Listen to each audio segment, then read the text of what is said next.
Si quelqu'un venait vous proposer de mettre la marque de la bête sur votre corps, accepteriez-vous? Je crois que la réponse de la majorité serait non.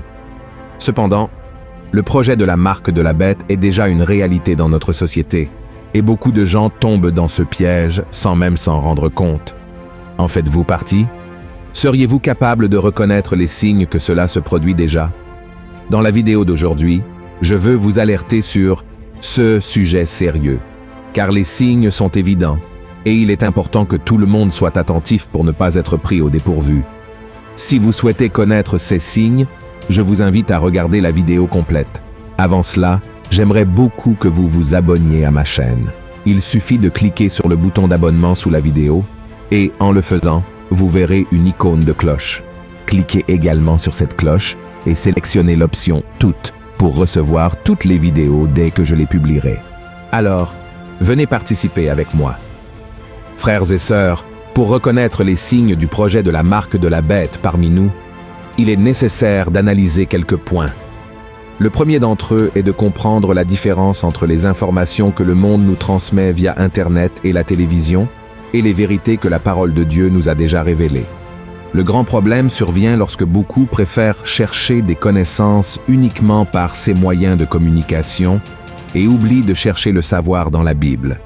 Pour cette raison, beaucoup se font tromper et tombent dans des pièges sans se rendre compte qu'ils sont sur le mauvais chemin. Je dis souvent que la Bible est plus actuelle que le journal d'hier, car si vous regardez le livre de l'Apocalypse, vous verrez que beaucoup de choses qui se passent autour de nous avaient déjà été prophétisées. Mais malheureusement, beaucoup ne s'en préoccupent pas.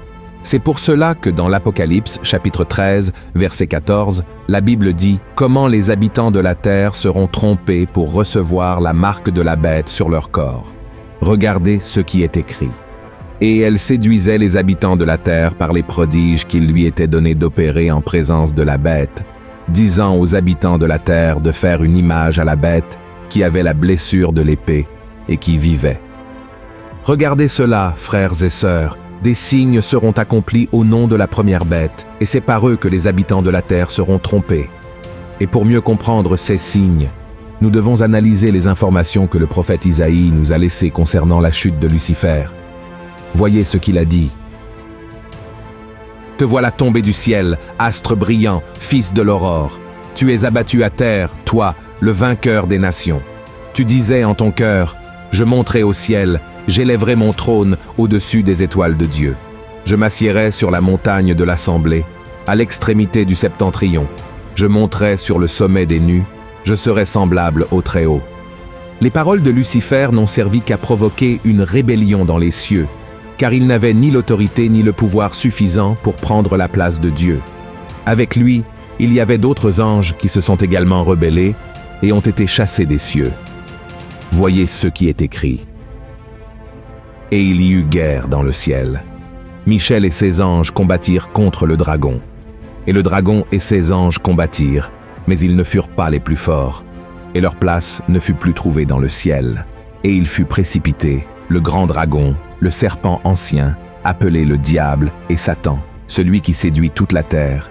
Il fut précipité sur la terre, et ses anges furent précipités avec lui. » C'est le sentiment d'orgueil qui a dominé le cœur de Lucifer et l'a conduit à se rebeller contre Dieu, car il désirait être adoré et exalté comme son Créateur. La chute de Lucifer est le premier point que vous devez comprendre pour saisir le sujet que nous abordons.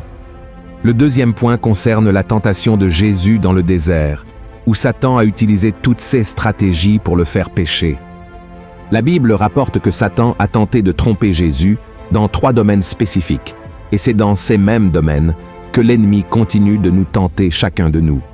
De nos jours, Satan tente de tromper Jésus en lui demandant de transformer des pierres en pain pour satisfaire sa faim. Ensuite, il emmène Jésus au sommet du temple de Jérusalem et le défie de se jeter en bas, en remettant en question si le Seigneur tiendrait sa promesse d'envoyer des anges pour le protéger. Enfin, Satan souhaitait que Jésus se prosterne devant lui en échange de la domination sur tous les royaumes du monde. C'est sur cette dernière tentation de l'ennemi que je veux en venir avec vous dans cette vidéo. Voyez ce que la Bible dit à ce sujet. Le diable, l'ayant élevé, lui montra en un instant tous les royaumes de la terre et lui dit « Je te donnerai toute cette puissance et la gloire de ces royaumes, car elle m'a été donnée et je la donne à qui je veux. Si donc tu te prosternes devant moi, elle sera toute à toi. » Jésus lui répondit « Il est écrit, tu adoreras le Seigneur ton Dieu et tu le serviras lui seul. » L'intention du diable, en demandant à Jésus de se prosterner devant lui, était de recevoir de l'adoration. C'est la vérité derrière l'orgueil qui l'a conduit à être expulsé des cieux. Peut-être vous demandez-vous, « Mais pasteur, quel est le rapport avec la marque de la bête dont vous parlez dans cette vidéo ?» Frères et sœurs, la réponse à cette question se trouve dans le livre de l'Apocalypse, chapitre 13. Voyez ce qui y est écrit.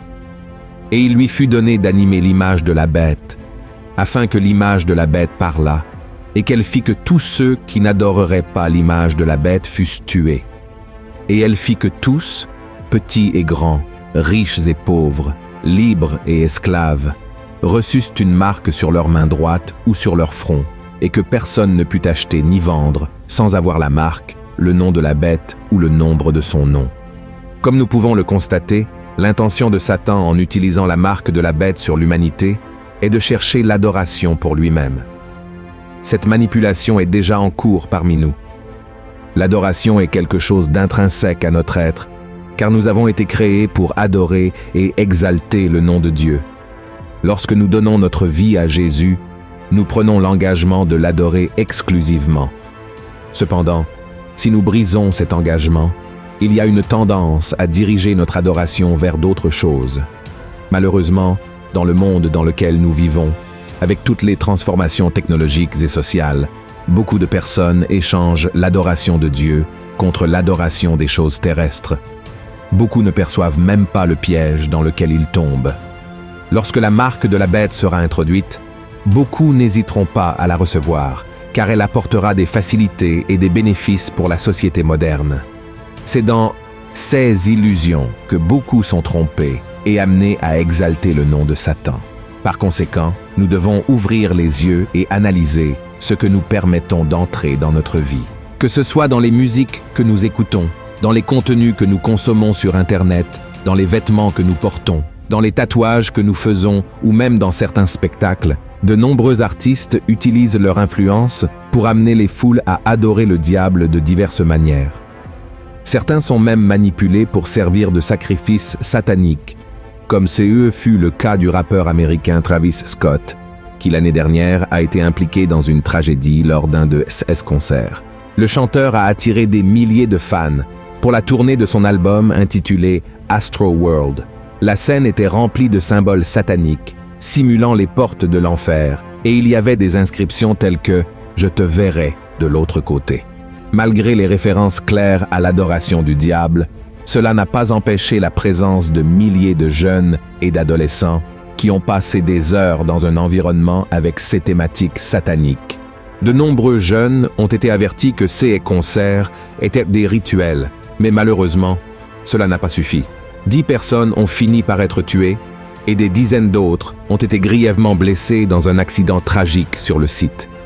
Il y a des rapports selon lesquels ces morts faisaient partie d'un supposé sacrifice satanique réalisé par le chanteur. Certains affirment que Travis a vendu son âme au diable et que ces morts étaient le prix à payer. Frères et sœurs, la vérité est que le diable cherche à être adoré depuis longtemps, et je crois que nous vivons les jours de l'Apocalypse, car le livre parle de nombreuses choses qui se rapportent à notre génération. Nous sommes tentés par Satan de diverses manières, et nous sommes appelés à faire un choix. Qui allons-nous adorer ? Dieu ou le diable? La Bible affirme dans Jacques, chapitre 3, qu'il est impossible que d'une même source jaillisse de l'eau douce et de l'eau salée, et qu'un même arbre produise des fruits différents. Cela signifie que nous avons été créés pour adorer un seul Dieu, et chaque être humain doit prendre cette décision.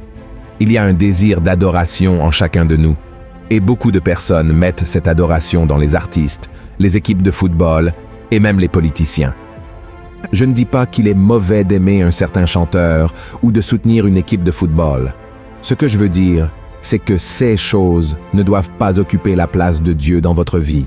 Vos décisions et vos choix ne doivent pas être basés uniquement sur des personnes, des équipes ou des politiciens. Lorsque vous placez ces choses au-dessus de Dieu, vous choisissez de les adorer plus que Dieu. Il est important d'avoir du discernement pour savoir distinguer l'adoration de Dieu de l'adoration du diable. Ainsi, mon cher frère et ma chère sœur, l'objectif de cette vidéo est d'ouvrir vos yeux sur qui est vraiment digne de louange et d'adoration. Ne permettez pas à Satan de vous tromper, vous ou votre famille. Exaltez uniquement le nom du Seigneur. Amen. Et je veux conclure avec le passage de Philippiens, chapitre 2, verset 9, qui dit ainsi « C'est pourquoi aussi Dieu l'a souverainement élevé, et lui a donné le nom qui est au-dessus de tout nom, afin qu'au nom de Jésus, tout genou fléchisse dans les cieux, sur la terre et sous la terre, et que toute langue confesse que Jésus-Christ est Seigneur, à la gloire de Dieu le Père. Amen. » Si vous avez aimé ce message, partagez-le sur WhatsApp et envoyez-le à vos amis et à votre famille.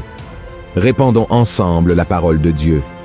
Restez attentifs pour la prochaine vidéo. Que Dieu vous bénisse.